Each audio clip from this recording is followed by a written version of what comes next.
Hello and welcome to this week's AstroloCAST. On this episode, I'm going to be walking you through the 9th to the 15th of this month.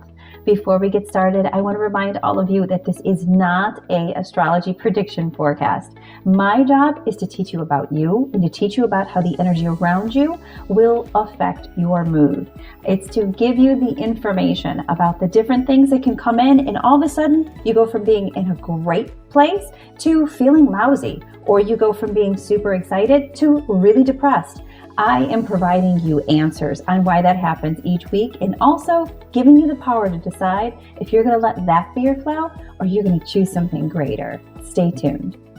The beginning of this week is going to be about love, about feeling the heart open, about that peaceful emotion.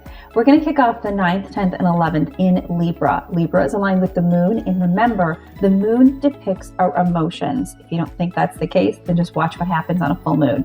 Things get a little bit crazy. So the moon was always known as the holder of our emotional energy. So when it's in alignment with that really powerful Librian, it can bring out so much love, so much wanting to be connected, so much wanting to support other people. So good news, we're going to be getting an overwhelming amount of wanting to just let it be peaceful for just a few days. Some things that might be a holdup or could work in your favor is it's a great day to shop. It's going to be a great day to decorate your space. It's a great day of really getting a taste of that luxury. It will help to balance you out quite a bit. Now, with Libra, the only thing that can really tip you up when it's in alignment is it needs balance. So if you find that there are areas of your life that are out of balance, then you're going to start to want to go really far in one direction. So if you're looking around and you're seeing that you are way too much work and you're doing everything as far as being busy all the time, then you're going to notice that you really find that you're hurting for that space for you to just connect with yourself. You're going to start to feel that much more burnout. You're going to start to feel that much more disconnected from what you truly enjoy. So when this Librian energy comes up, if you find yourself on that hint of exhaustion as opposed to that hint of excitement and that hint of wanting to enjoy yourself and be luxurious, that's going to be an indicator that your energy is out of balance. So I'm going to show you some tips at the end of this video on how to balance that energy out. So stay tuned.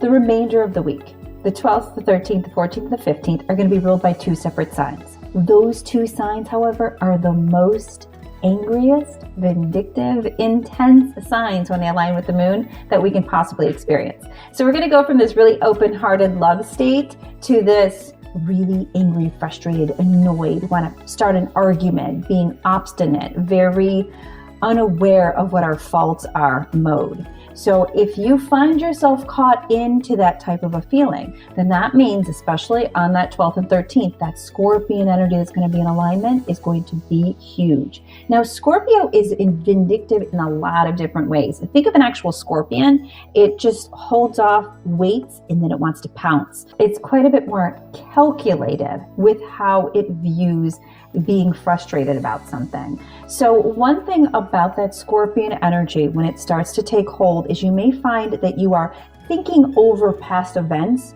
of things you should have done or said that would have been defensive or would have defended yourself or would have been aggressive towards another person. If you get caught in that loop, then you're going to find yourself really stuck in that angry, nasty energy of Scorpio. Scorpio also rules the third energy center, which is all about the ego. So this is going to be a great time as these things come up that you're annoyed about. And if you do start to find yourself mulling over the past, to grab a notebook and write down some of the areas of the ego that are coming up within you, because they're going to be great windows of what you need to work on releasing so that you can move past those pieces of the ego, move past those areas that might have you stuck, and really start to take control of the energy around you and take control of what you're going to choose to follow. Because, as I always say, most of life has experiences involved in it. How you react to those experiences is going to define who you are. So these days, when Scorpio is in alignment, is going to be a great time for you to take a peek at that self-reflection and make the changes necessary. Last, on the 14th and 15th, we move into Sagittarius. Now, Sagittarian energy has that same level of defiance and that same level of anger that Scorpio can have. However, it doesn't think before it speaks. It just shoots off the energy at people. So if you're catching that anger come up and it is just boiling over and you're not being very thoughtful with the way you present yourself, it's going to mean that you're stuck on the lower vibrational energy of that Scorpion energy.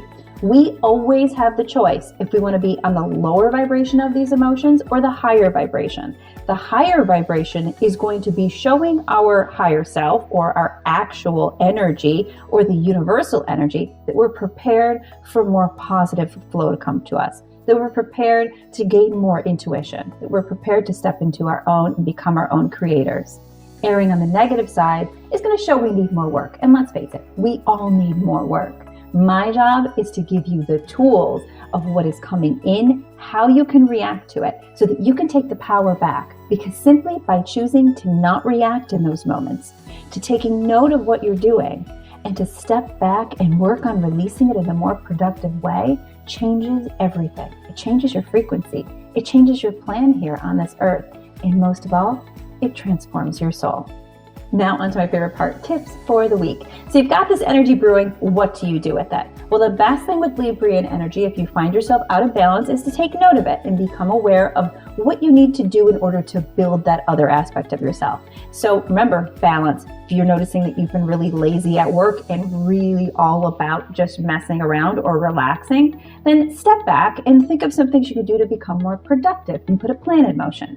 If you notice the opposite, think of a way that you can start to bring some relaxation into your life, some self-care. That is a great way to start opening up and expanding that energy. When it comes to the Scorpion energy, nothing works better for Scorpio energy than taking some deep breaths, stopping yourself before you react, trying to break up the momentum of thought, and just a deep, deep breath will make quite the difference. Now, a deep breath to the count of 3, and then holding that breath to the count of 3, and then breathing out to the count of 3, honors that third energy center. So not only are you going to be bringing in that energy of Scorpio, you're also going to be locking into the frequency in which it rules, which is the ego. Also on this day, take note of things that come up from the past, because they're going to be indicators of where your ego is overblown. It needs a little bit of tweaking in order for you to let some more of the higher frequency energies come in. So those are great tools to keep those areas of your mind and your body balanced. Now on to spirit. So the best way to keep that spiritual energy balance is to open up those meridians. Take a peek below for a link to the What is Meridians video if you do not know what meridians are, but they're basically like super highways of energy throughout your body. And we have tons of electricity flowing through us at any time. That is science, that is anatomy. So they are ways that electricity flows through. So by tapping into those meridians and aligning them with the energies that comes in, you can make a difference. You can change the way you respond, and you can most of all honor the energy of your higher self, which is going to flow through you and really set you up to expand and unite with the frequencies that you most likely are looking for in your life. Up on your screen, you are going to see the Astrolo Yoga poses for Libra, Scorpio, and Sagittarius. These poses are going to unite that meridian energy with the alignment energy that's coming in. Because remember what we always talk about, the space between you and everything in the universe is not empty, it's ether. So when we come into alignment with different celestial areas, we can align our bodies with those through the ether and let that flow much more fluidly. Don't forget again, your cells are made from stars. That is science. That is awesome. That's amazing. But of course, they're going to speak to the ancestral energy. So by aligning with that energy as it flows during times when those emotions and energy are going to rise, is going to put you in the driver's seat of your life. And that's when you become a creator. Thank you so much for watching. My name is Jillian Grace, and do not forget to share this video and subscribe to this channel so that you can always have the power to make the choices that you need in order to grow the soul that's inside of you. Thank you so much for watching. My name is Jillian Grace, and I'll see you next week.